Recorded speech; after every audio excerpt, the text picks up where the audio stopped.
मेरे एफएससी के एग्ज़ाम हो रहे थे, सालाना इम्तिहान, और मैंने कहा कि मैं अपना मैथ का पेपर नहीं दे रही हूँ। मैंने डिसाइड किया महीनों पहले, और पेपर होने के एक दिन पहले मैंने अपनी वालदा को कहा कि मैं कल पेपर देने नहीं जा रही हूँ। कहानी पहले, बैकग्राउंड कहानी का सुन लेते हैं और फिर ये देखते हैं कि मैं इस फैसले पे क्यों पहुंची।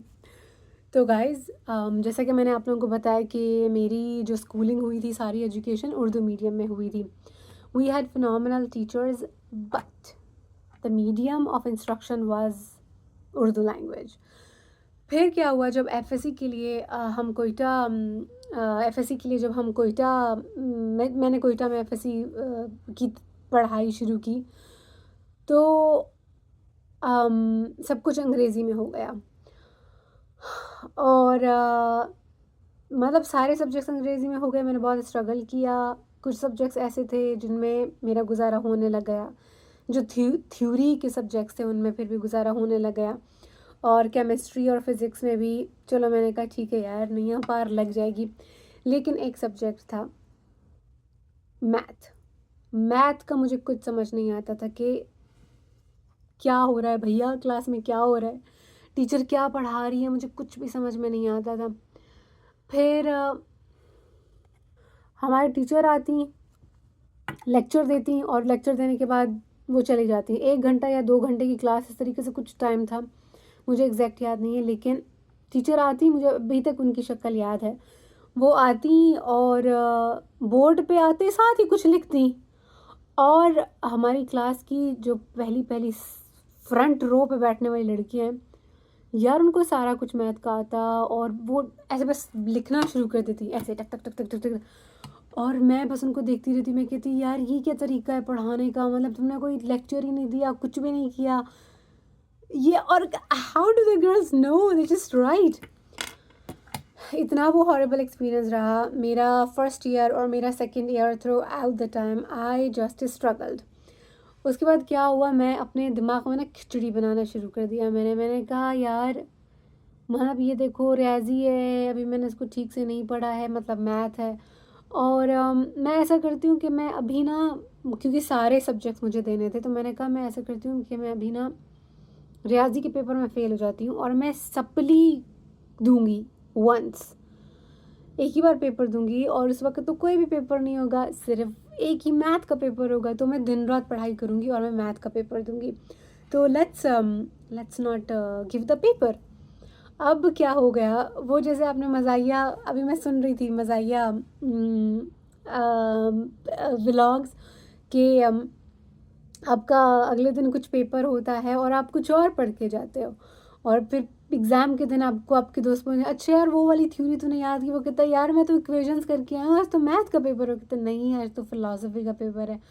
तो ये मीम्स नहीं, व्लॉग्स देख देख के मुझे ना अपनी स्टोरी याद आ गई, लेकिन उसके पीछे एक बहुत मीनिंगफुल कहानी है, मीनिंगफुल मैसेज है, इसलिए मैं ये व्लॉग बना रही हूँ। अच्छा, फिर क्या हो गया, मैं गाइस अपना तैयारी कर रही हूँ और मैंने किसी के साथ भी शेयर नहीं किया हुआ कि मैं ये वाला एक डेंजरस खेल खेलने जा रही हूँ। अच्छा, फिर अभी डर भी लग रहा है। मैं पढ़ाई भी कर रही थी, लेकिन उससे पहले, मतलब पेपर से पहले मैं पढ़ाई कर रही थी, लेकिन फिर डर भी लग रहा था कि क्या ये हो सकता है, क्या नहीं हो सकता, क्या हो सकता है, क्या नहीं हो सकता। फिर क्या हो गया, मैथ के बाद इस्लामियत का पेपर था, तो मैंने कहा यार मुझे नहीं लगता कि मैथ्स में मैं अच्छी हो पाऊँगी, मुझे नहीं लगता कि आई कैन पास इट। फिर मैंने ये किया कि मैंने, देखो हमारे जो फाइनल एग्ज़ाम्स होता है ना पाकिस्तान में, मुझे बाकी जगहों का नहीं पता, तो क्या होता है कि बीच में 3-4 दिन की छुट्टियाँ होती हैं, ठीक है। Every paper has these gaps.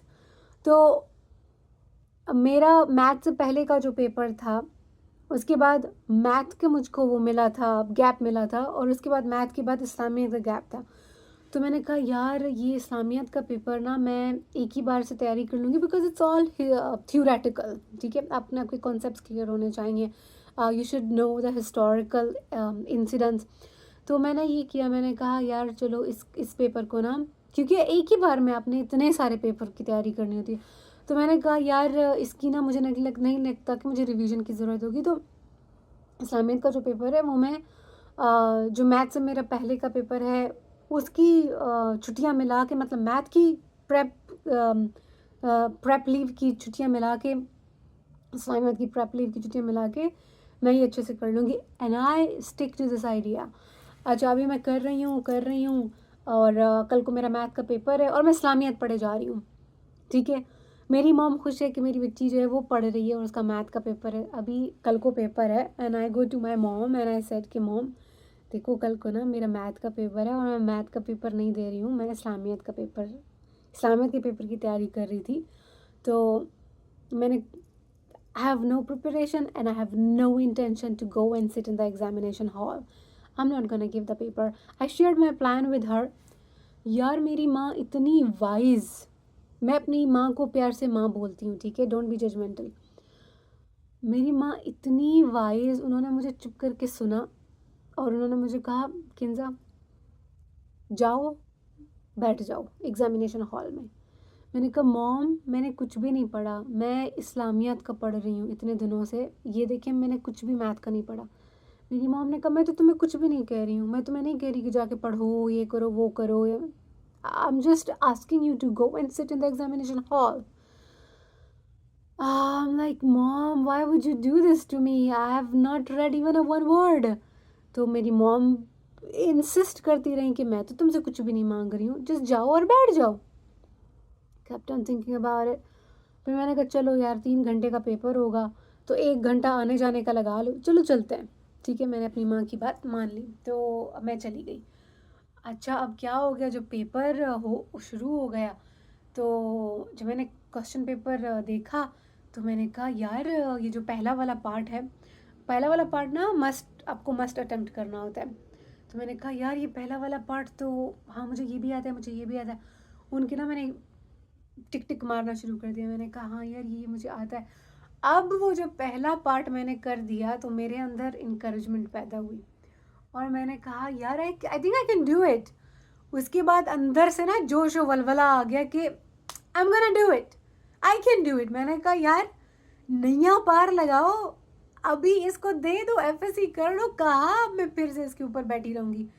वो मैंने कहा कि अभी मैं अपना जी जान लगाऊंगी और मैं इसको करूँगी।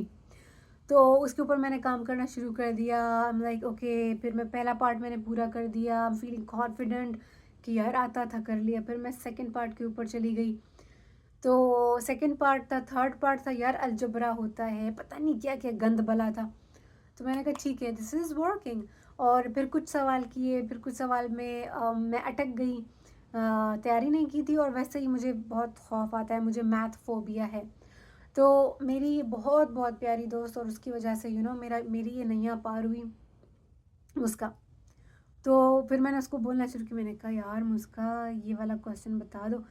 उसने मेरी बहुत मदद की और मेरी मॉम और मेरी वो दोस्त वर द सोल रीज़न कि मैंने अपना मैथ का पेपर पास किया। वो क्रेडिट उन्हीं को जाता है, ठीक है। एक तो मेरी माँ ने मुझे कहा कि जाओ बैठ जाओ, कुछ भी मत करो, जस्ट गो एंड सिट। एक तो उसने मुझे कहा कि यार okay I am here, okay अब 3 घंटे क्या करूँ। I mean imagine your self in examination hall, सब पेपर कर रहे, सब अपना काम कर रहे हैं, 3 घंटे is a lot of time. You are like okay what am I gonna do 3 hours. फिर आप कहते हो इधर ही जख मार लेते हैं। तो मैंने कहा चलो चलो जो भी आता है वो करते हैं। तो that's reason number 1। Reason number 2 is मेरी दोस्त ने मुझे मदद की। उसकी मदद के बिना मैं नहीं कर पाती होती। तो जब रिज़ल्ट आया तो यार यकीन करो मेरे ख्याल से टोटल एक आप मतलब दोनों को मिला लेते हो तो कितना होता है, अगर आप FSc first year second year को मिला लेते हो तो टोटल 120 मार्क्स बनते हैं इफ़ आई एम राइट। तो आपका इफ़ आई एम राइट यार, no that's the passing mark. आपको 60 अगर आप ले लेते हो फर्स्ट में एफएससी में और फिर 60 आप सेकेंड ईयर में ले लेते हो, मुझे बिल्कुल भी ठीक से याद नहीं है। जब रिज़ल्ट आया तो मेरे उतने मार्क थे, एग्जैक्ट उतने मार्क थे जिससे मेरा पासिंग बन रहा हो। मेरी सेकंड डिवीज़न आई है एफएससी में, मैं बिल्कुल खुल के बताती हूँ, मेरी सेकंड डिवीज़न आई है एफएससी में। क्योंकि एक तो ज़बान का शिफ्ट हुआ और दूसरा ये कि मैंने ख़ुद अपने पाँव पे कुल्हाड़ी मारी। मैंने वो सब्जेक्ट्स लिए जिनमें मुझे कोई इंटरेस्ट नहीं था, ठीक है। उस पर एक अलग वीडियो बनाएंगे कि हम कैसे लोगों को बताते हैं कि आर्ट्स आर्ट्स जो है वो नालायक लोग लेते हैं, नालायक लोग लेते हैं। मैंने खुद अपने कानों से सुना यार, अपनी टीचर्स के मुंह से सुना जब मैं स्कूल में थी, और मैं बिल्कुल इस चीज़ से डिसएग्री करती हूँ। This is not a right concept. हमें बच्चों को ये नहीं बताना चाहिए यार, जो लोग आर्ट्स ले रहे हैं वो लोग नालायक हैं, दे आर नॉट। अच्छा, फिर क्या हो गया गाइज, मेरे जब रिजल्ट आया तो इतने मार्क्स थे जिससे मैं पास हो जाऊँ।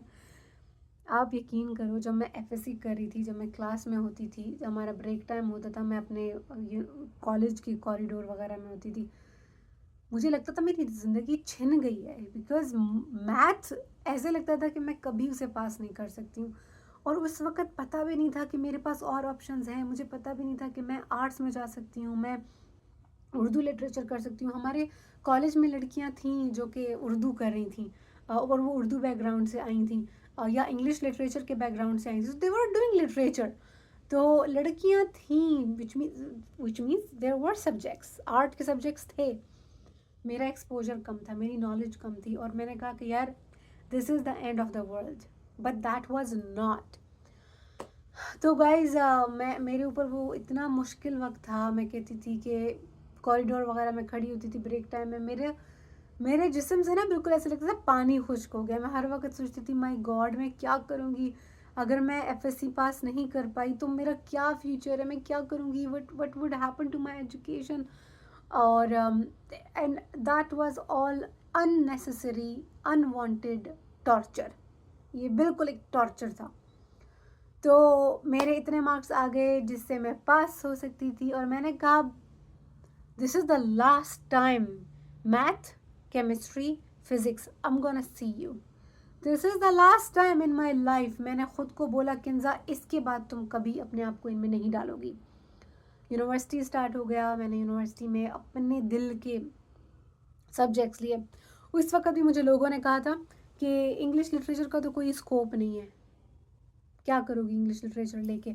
बट सी, इंग्लिश लिटरेचर मैंने लिया, फिर उससे मैं लिंग्विस्टिक्स की तरफ चली गई, लिंग्विस्टिक्स की वजह से मैं अमेरिका में आ गई, and now I am doing everything that I love, right. So guys don't listen to people जो आपको गलत इंफॉर्मेशन देते हैं। Never heed to their irrelevant suggestions. अपनी रिसर्च करो और अपना देखो, अपनी जानकारी लो। एंड यार बहुत ज़्यादा लोगों से भी मत पूछो, लोग आपको नहीं पता, लोग इन्फीरियोरिटी में होते हैं, लोग अपना कॉम्प्लेक्स आपके ऊपर डाल सकते हैं।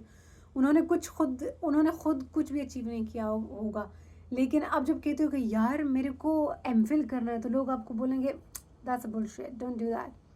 सो ये देखो कि आप किसके पास जा रहे हो। अच्छा, मेरा ये कहानी शेयर करने का क्या मकसद था। आज हम लोगों ने ना क्लास में बहुत प्यारी एक चीज़ डिस्कस की, और उससे पहले भी मैं इस चीज़ के बारे में सोच रही थी कि हमारी जो माइनॉरिटी कम्युनिटीज़ हैं, स्पेशली उनमें जो वुमेन है, माइनॉरिटी या जो डिस्प्लेस्ड कम्युनिटीज़ हैं, मिसाल के तौर पर फ्लड की वजह से लोग डिस्प्लेस हुए हैं, और मैं इन्हीं चीज़ों के ऊपर काम कर रही हूँ। डिस्प्लेस्ड कम्युनिटीज़ पाकिस्तान में फ्लड और वॉर की वजह से या किसी और वजह की वजह से। तो अब पहले मैं जिस लेंस से इन कम्युनिटीज़ को देखती थी वो ये था कि यार इनके प्रॉब्लम्स क्या हैं, इनको कौन कौन से मसाइल दरपेश हैं, इनको कौन सी फैसिलिटीज़ हासिल नहीं है, गवर्नमेंट इनको कैसे इग्नोर कर रही है, just all the powerless things I was connecting them with, ठीक है। अब ये जो मैं अपना कोर्स ले रही हूँ, जेंडर एंड सस्टेनेबल डेवलपमेंट, यार उसने मेरा जाविया बिल्कुल बदल दिया। अब मैं इन डिस्प्लेस्ड कम्युनिटीज़ को इस तरीके से देखना चाहती हूँ, इस एंगल से देखना चाहती हूँ कि यार ये लोग अपना सर्वाइवल कैसे मुमकिन बना रहे हैं, ठीक है। तो वही चीज़ ने मुझे फिर ये स्टोरी याद दिलाई कि यार हम मदर्स को तो इतना इतना खाते में ही नहीं लाते हैं। और ये मैं नहीं बोल रही हूँ, ये हमारा सोशल सिस्टम है। मैं ये नहीं बोल रही हूँ कि मैं अपनी मॉम से प्यार तो बहुत करती हूँ, और उनकी एक एक सजेशन, मतलब एक प्रूवन एक चीज़ उनकी हुई है कि उन्होंने जो भी बोला है वो बिल्कुल सच हुआ है। तो और मैं अपनी मदर से बहुत अटैच हूँ, बहुत शुरू से ही। तो this is not my opinion कि हम मदर्स को किसी खाते में ही नहीं लाते। This is a collective believe. हम वालदा से इतना सजेशन, हमें मदद चाहिए होती है या हमें सिफारिश करवानी होती है तो फिर हम मॉम के पास जाते हैं। But if it's about academia और it's about job, we seldom take their suggestion. ठीक है, इस तासुर में मैं बात कर रही हूँ। तो देखिए गाइज, मेरी मॉम ने मुझे कितनी ज़बरदस्त चीज़ मुझे बताई, जिनकी सजेशन की वजह से मेरा रियाजी का पेपर पास हो गया। वरना मुझे नहीं पता क्या होता, पता नहीं मैं कितने साल पीछे होती, मुझे नहीं पता क्या होता। तो उनकी जहानत को मैं इतना अप्रिशिएट करती हूँ कि उनको ये पता था कि बच्चे को किस तरीके से कन्वेंस करना है। उन्होंने मुझे थप्पड़ नहीं मारी, उन्होंने मुझे डांटा नहीं, उन्होंने मुझे ये नहीं कहा कि तुमने मुझे पहले क्यों नहीं बताया, उन्होंने मुझे ये नहीं कहा कि तुम 3 दिन पहले 4 दिन पहले क्यों इस्लामियत की तैयारी करी, तुम मैथ की तैयारी क्यों नहीं करी, तुम्हारा मैथ का पेपर था। यार उन्होंने मुझे एक चीज़ नहीं बोली, उन्होंने मुझे कुछ नहीं डांटा, कुछ भी नहीं कहा, लेकिन उन्होंने मुझे सिर्फ एक चीज़ कही, जस्ट जाओ और एग्जामिनेशन हॉल में बैठो, और मैं तुमसे कुछ भी नहीं कह रही हूँ, और रक्षा पकड़ा मैं आ गई, ठीक है आ जाती हूँ। तो मुझे दिल में ये तसल्ली थी कि यार मैंने अपना सच्चा डिसीजन उनको बता दिया है। ये एक और मेरी माँ ने मुझे स्पेस दिया था कि मैं उनको सच बताऊं। अगर मेरी माँ मुझे डंडे की नोक पे रखती और हर बात में मुझे डांटती, बेइज्जत करती, मैंने तो नहीं बताना था उन्हें, कौन सा बच्चा बताएगा, इट्स नेचुरल। अगर मैं बहुत बहुत स्ट्रिक्ट हूँ अपने बच्चों के ऊपर, मेरे बच्चे मुझसे चीज़ें छुपाएंगे, मेरे बच्चे मुझसे झूठ बोलेंगे। हमने ये दोनों तरफ का देखना होता है। अगर पेरेंट्स बहुत स्ट्रिक्ट हैं बच्चों के ऊपर, तो बी रेडी, बच्चे आपसे झूठ बोलेंगे, बच्चे आपसे चीज़ें छुपाएंगे, वो किसी बाहर के भेड़िए को चीज़ें बताएंगे लेकिन आपको नहीं बताएंगे, राइट। तो बच्चों को इतना स्पेस दो यार, उनके साथ दोस्त बन के रहो, उनके मेंटोर बन के रहो, उनके गार्डियन बन के रहो। मेरी मॉम ये सब थी, मुझे कभी हेजिटेट नहीं हुआ उनके साथ कुछ भी बताने को। मेरी कोई बहन नहीं है, मैं एक ही बहन हूँ। तो मेरी मॉम मेरी दोस्त हैं, मेरी माँ है, मेरी बहन है, शी इज़ एवरीथिंग। मेरी दोस्त में सब कुछ है मेरे लिए, मेरी मेंटोर है, सब कुछ है। उनके डिसीजंस इतने परफेक्ट होते हैं। अब आगे चलते हैं। आप लोगों के साथ ये स्टोरी शेयर करने का मकसद ये है गाइस कि हम सब की माएँ इतनी इंटेलिजेंट होती है। हम अपने वालिदैन में से वालिद को देते हैं इज़्ज़त, और हम उनको कहते हैं कि यार इनसे मशवरा लेना चाहिए, कंसेंट वगैरह वगैरह लो। ठीक है, मैं ये नहीं बोल रही कि ना लो, मैं ये कह रही हूँ कि जो हमारे पेरेंट्स का जो द सेकेंड हाफ हमारे पेरेंट्स का हिस्सा है ना, उसको हम लोग इक्वली, उसको भी हम अहमियत दें कि यार वो भी हमें जॉब में, पढ़ाई में वैल्यूएबल इनपुट दे सकते हैं। वालदा की इनपुट इतनी इम्पॉर्टेंट हो सकती है जितनी कि वालिद की होती है या बड़े भाई की होती है। तो मैंने कहा कि यार इससे पहले कि मैं बाकी कम्युनिटीज़ की डेवलपमेंटल अप्रोचेस के ऊपर बात करूं, उससे पहले ज़रूरी है कि मैं अपने घर से शुरू करूं यार, मेरी वालदा से शुरू करूं।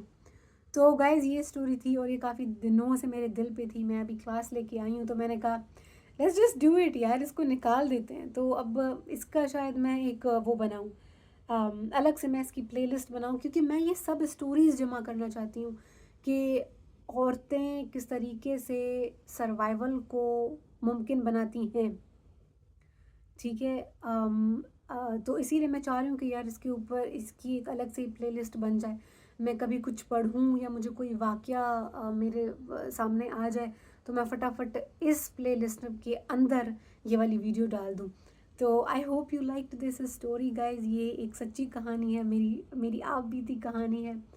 और बड़ी अच्छी बात है कि मेरी मेरी मेरी मॉम ने मुझे कभी भी वो फेयर वाला एलिमेंट मुझे मेरी मॉम से नहीं मिला। एक शफ़क़त, मोहब्बत और एक अंडरस्टैंडिंग, ये 100% दिल में रहा है हम सब के, कि यार मॉम के पास जाऊंगी और जाऊंगी या जाऊंगा, और वो मुझे जज नहीं करेंगी, वो मुझे मुझे she will listen to me, she will comfort me. तो ये एक बहुत बड़ी बात है, और ये एक सस्टेनेबिलिटी को इंश्योर करता है। आपके पास अगर कोई ऐसा शख्स है जिसके ऊपर आप 100% भरोसा कर सकते हो, और आपको पता हो कि यार वो बंदा मुझे जज नहीं करेगा, वो वो मेरे बारे में कोई गंदी सोच नहीं रखेगा, इट्स अ ब्लेसिंग। तो मैं तो अपने बच्चों को ये बोलूँगी कि मैं तुम्हें जज नहीं करूँगी, तुम मुझसे कुछ भी शेयर कर सकते हो, मत समझो कि मैं तुम्हें जज करूँगी। ये एक बहुत बड़ा बोझ होता है यार, कि आपके दिमाग में ये हो कि यार मैं अगर किसी से कोई चीज़ शेयर करूँ, अगर वो मुझे जज करे तो फिर, एंड पीपल डू जज, पीपल जज। यही बात होती है कि भेड़िए आके अटैक करते हैं। भेड़िए हमेशा कमज़ोर के ऊपर ही अटैक करते हैं, उन्हें पता होता है कि तो फैमिली सिस्टम को स्ट्रॉन्ग करना चाहिए। मेरी मेरी मॉम की ये स्टोरी थी, और आई एम श्योर कि आपकी मॉम की भी बहुत सारी स्टोरीज़ होंगी, और I would love to share them. अगर आप लोग मेरे साथ शेयर करते हैं तो मैं यहाँ पे शेयर कर सकती हूँ आप लोगों की स्टोरीज़ को। तो ये थी आज की story time guys. I hope you liked it. आप लोगों से फिर से मुलाकात होगी, और अपना ख्याल रखें, रब रखा, बाय।